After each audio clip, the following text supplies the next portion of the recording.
میری قوم کے نونہالوں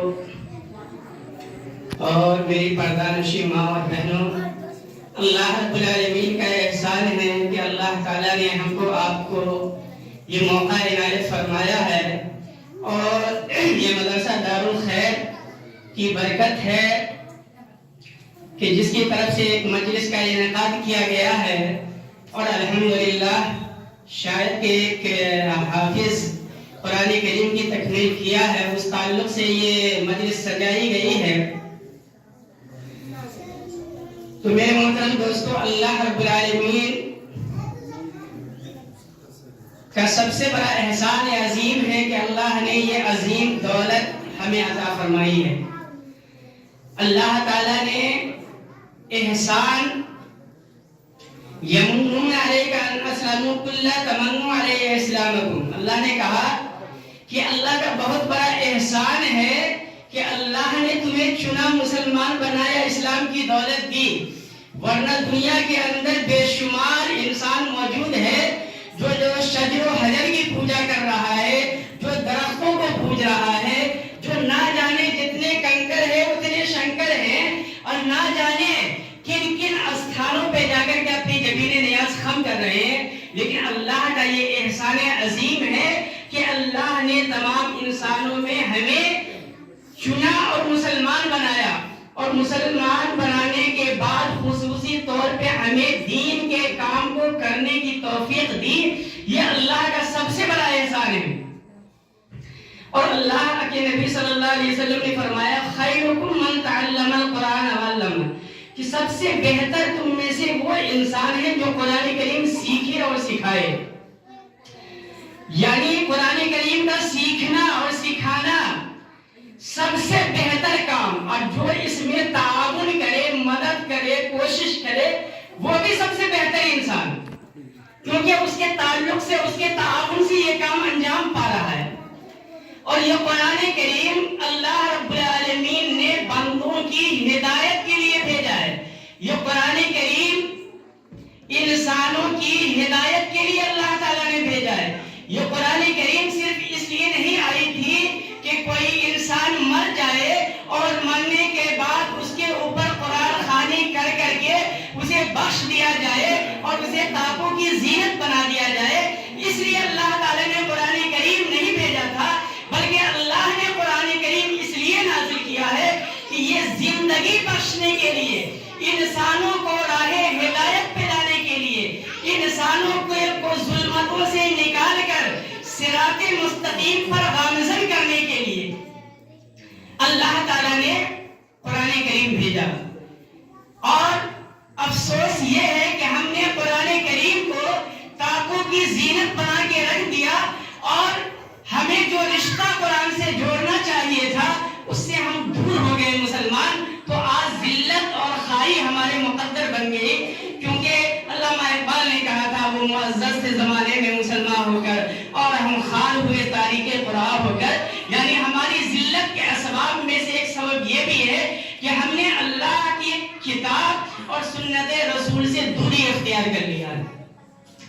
تو یہ الحمدللہ مجلس سجائی گئی ہے، یہ قرآن کریم سے جس نے رشتہ جوڑا، اللہ تعالیٰ نے ان کے مقام کو بڑھایا۔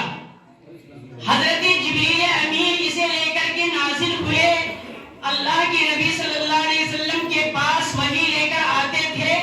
اللہ تعالیٰ نے آپ کو قرآن کریم کی برکت سے حضرت جبریل کو روح الامین کا خطاب دیا۔ جس شہر پہ اللہ نے نازل کیا، اللہ نے اس شہر کو بلد امین بنا دیا کہ یہ امن والا شہر ہے۔ اور جس ذات پہ اللہ نے نازل کیا، اللہ نے رحمت للعالمین بنا دیا۔ اور جو بچہ قرآن کریم سے جڑا اور اسے حفظ کر لیا، اللہ نے اسے حافظ قرآن بنا دیا۔ تو یہ قرآن کریم کی بڑی برکت ہے، اور کل قیامت کے دن ایک حافظ کا جو مقام ہے وہ سارے لوگ جانتے ہیں۔ تو یہ اللہ کا احسان اس پہ ادا کرنا چاہیے، اور اللہ تعالیٰ قرآن کریم کی دولت ہمیں دیا ہے تو اللہ تعالیٰ اس کے مطابق عمل کرنے کی بھی ہمیں توفیق عطا فرمائے۔ میرے محترم دوستوں، قرآن کریم کے تعلق سے بات جب ہوئی تو میرے ذہن میں ایک بات آئی کہ قرآن کریم جو اللہ نے نازل کیا ہے وہ بندے کو صراط مستقیم پہ لانے کے لیے نازل کیا ہے، کہ بندہ ضلالت کی کھائیوں سے نکل کر، کفر و شرک کی راہوں سے نکل کر صراط مستقیم پہ چل کے وہ جنت کا حقدار بن سکے۔ لیکن اللہ کی چاہت یہ ہے کہ بندہ صراط مستقیم پہ گامزن رہے، لیکن شیطان کی خواہش ہے کہ بندہ صراط مستقیم پہ نہ چلے۔ بندہ جو ہے وہ صراط مستقیم پہ نہ چلنے پائے، یہ شیطان نے قسم کھائی، اور اللہ رب العالمین بندے کو صراط مستقیم پہ لانا چاہتا ہے۔ اس لیے اللہ نے قرآن کریم بھیجا، نازل کیا، کہ تاکہ انسان یہ قرآن کریم جو ہے وہ ایک سمجھے کہ اللہ کا ٹیلی گرام ہے۔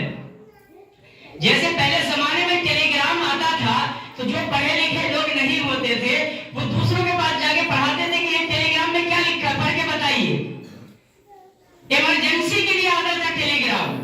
تو اللہ نے قرآن کریم کو بھیجا، یہ ٹیلی گرام ہے، یہ بندوں کے ہر بندے کے نام ہے، کہ ہر بندہ اس قرآن کریم کو پڑھے اور اس کے روشنی میں زندگی گزار کر صراط مستقیم پہ گامزن ہو کر وہ اپنے جنت کا حقدار بنے۔ کیونکہ آج ہمارے سماج میں بھی لڑائی ہوتی ہے کہ یہ ہمارے باپ کی پراپرٹی ہے، اس میں ہم حقدار ہیں، ہم حصے دار ہیں۔ تو ہمارے باپ کی پراپرٹی کیا ہے؟ ہمارے حضرت آدم کی پراپرٹی کیا ہے؟ اللہ نے جنت میں حضرت آدم کو آباد کیا تھا، بسایا تھا۔ تو ہمارے حضرت آدم کی جو اصل پراپرٹی ہوئی جنت، تو جنت کا وارث بننے کے لیے انسان کو لڑنا چاہیے۔ جیسے ہم دنیا میں لڑتے ہیں کہ یہ ہمارے باپ کی پراپرٹی، اس میں ہمارا حصہ ہے، ویسے انسان کو لڑنا چاہیے کہ آخرت میں بھی ہمارے باپ کی پراپرٹی میں حصہ ملنا چاہیے۔ تو اللہ نے کہا کہ ٹھیک ہے، اے آدم اور حوا تم جاؤ، تمہارے پاس ہدایت ہماری پہنچے گی، لیکن جو اس کے مطابق زندگی گزار کر آئیں گے ہم اس کو جنت کا وارث بنائیں گے، اور جو نہیں تو اسے، جو شیطان کی پیروی کرے گا ہم اسے جہنم کا وارث بنائیں گے۔ اس لیے اللہ تعالیٰ نے بندے کو قرآن کریم عقل کھولنے کے لیے بھیجا کہ انسان اس پہ محنت کرے، مشقت کرے، پڑھے، اور اس کو زندگی میں ایک بار ضرور ترجمہ کے ساتھ پڑھے تاکہ اس کی زندگی روشن ہو جائے۔ وہ یہ قرآن کریم سے جس نے بھی رشتہ جوڑا اللہ تعالیٰ نے اسے بلندی عطا فرمائی، اور جس نے اسے چھوڑا اسے ذلت کی کھائی ملی ہے۔ تو میرے محترم دوستو، اللہ کے تعالیٰ نے فرمایا وَأَنَّ هَذَا صِرَاطِي مُسْتَقِيمًا، کہ صراط مستقیم ہے کیا چیز؟ دیکھیے، سوچنے کی بات ہے کہ بہت سارے راستے ہیں دنیا کے اندر، لیکن شیطان مردود چونکہ جہنم اور جنت کو دیکھ کر آیا ہے، وہ جانتا ہے کہ جنت کیا چیز ہے، جہنم کیا چیز ہے۔ اس لیے شیطان نے قسم کھائی کہ اے اللہ رب العالمین، قال فبما اغويتني لأقعدن لهم صراطك المستقيم ثم لآتينهم من بين أيديهم ومن خلفهم وعن أيمانهم وعن شمائلهم ولا تجد أكثرهم شاكرين۔ کہ اے اللہ رب العالمین، تو مجھے راغب درگاہ کر دیا، تو مجھے دنیا میں بھیج دیا، لیکن یاد رکھ کہ میں تیرے بندے کی صراط مستقیم پر بیٹھ کر کے اسے راہ راست پہ چلنے نہیں دوں گا، کبھی وہ آگے سے، کبھی پیچھے سے، کبھی دائیں سے، کبھی بائیں سے، میں کسی طریقہ سے تیرے بندے کو میں صراط مستقیم سے بہکا کر کے میں اپنا ساتھی بنا دوں گا۔ وَلَا تَجِدُ أَكْثَرَهُمْ شَاكِرِينَ، اور اے اللہ رب العالمین، اپنے شکر گزار بندے کی تعداد تو زیادہ نہیں پائے گا دنیا میں۔ اور اللہ نے بھی کہا وَقَلِيلٌ مِّنْ عِبَادِيَ الشَّكُورُ، کہ میرے بندے کی تعداد جو ہوگی وہ کم ہوگی، میرے شکر گزار بندے کی تعداد کم ہوگی، اور شیطان نے قسم کھایا کہ میں صراط مستقیم پہ چلنے نہیں دوں گا تم کو۔ اس لیے اللہ تعالیٰ نے بندے کو سمجھایا کہ یہی صراط مستقیم ہے جو انسان کو جنت تک پہنچا سکتی ہے، اور یہی صراط مستقیم کی قسم شیطان نے کھائی کہ میں اس پہ چلنے نہیں دوں گا تاکہ وہ میرا ساتھی بن کر کے جہنم میں چلا جائے۔ اللہ کا بہت بڑا احسان ہے، احسان عظیم ہے کہ اللہ تعالیٰ نے قرآن کریم کے فرسٹ چیپٹر میں سورہ فاتحہ میں اللہ نے سمجھا دیا بندے کو کہ اہدنا الصراط المستقیم۔ ہر بندہ نماز میں اللہ سے صراط مستقیم کی دعا کرتا ہے، یہ بڑی عظیم چیز ہے، اسی پہ چلنے والا جنت میں جائے گا، یہ بڑی عظیم چیز ہے۔ اس لیے صراط مستقیم جب اتنی عظیم چیز ہے تو وہ ذات جو یہ چیز دینے والی ہے وہ کتنی بڑی ہوگی۔ تو اس لیے اللہ نے پہلے اپنے مقام کو سمجھایا، الحمدللہ رب العالمین۔ جتنی بھی پرشنسا، جتنی بھی تعریف، ہر قسم کی تعریف اللہ رب العالمین کے لیے۔ الرحمن الرحیم، اللہ نے اپنا مقام پہلے سمجھا دیا کہ میں رحمان ہوں، رحیم ہوں، رحمان فی الدنیا، رحیم فی الآخرہ۔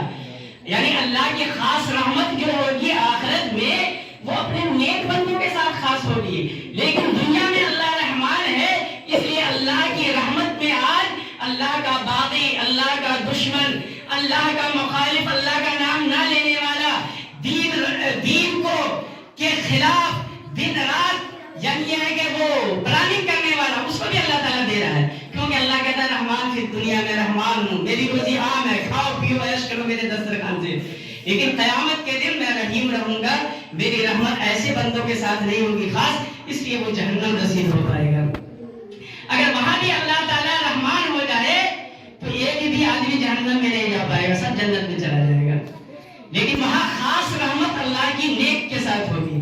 تو اللہ نے پہلے اپنے مقام کو سمجھایا، پھر کہا کہ بندے سے کہا کہ ایاک نعبد و ایاک نستعین کا اقرار کر دو کہ میں تیری ہی عبادت کرتا ہوں، تجھ سے مدد چاہتا ہوں۔ اس قول و قرار پہ تم قائم اگر رہو گے تب تم مجھ سے مانگو اہدنا الصراط المستقیم کہ اے اللہ مجھے صراط مستقیم دے دے۔ اگر اللہ تعالیٰ آپ کو صراط مستقیم عطا کر دے اور شیطان قسم کھاتا ہے کہ میں صراط مستقیم پہ چلنے نہیں دوں گا، اگر آپ کی دعا قبول ہو گئی اور آپ کو صراط مستقیم مل گئی تو آپ کامیاب ہو گئے، وہاں پھر شیطان آپ کو صراط مستقیم سے روک نہیں پائے گا۔ اس لیے ہم آخر میں آمین جب بولتے ہیں کہ اللہ تو قبول کر لے، یہ ہماری جو دعائیں ہیں سورہ فاتحہ ایک دعا ہے پوری، اللہ تو قبول فرما لے۔ کتنے لوگ چڑھ جاتے ہیں کہ آمین کیوں کہتے ہیں؟ ارے بھائی یہ اللہ سے ہم مہر لگا رہے ہیں کہ اللہ تو قبول فرما لے۔ تو اگر صراط مستقیم آپ کو مل گئی، سمجھو کہ ہدایت کا راستہ آپ کو مل گیا، اور آپ کو ہدایت کا راستہ مل گیا تو یہی جنت میں پہنچا دے گا۔ تو یہ راستہ ہمیں دیا تو یہ قرآن کریم نے دیا، تو لہٰذا ہم صراط مستقیم اللہ تعالی ہمیں عطا فرمائے۔ صراط مستقیم ہے کیا چیز؟ اللہ کے نبی صلی اللہ علیہ وسلم نے ایک حدیث کے اندر ایک سیدھی لکیر کھینچی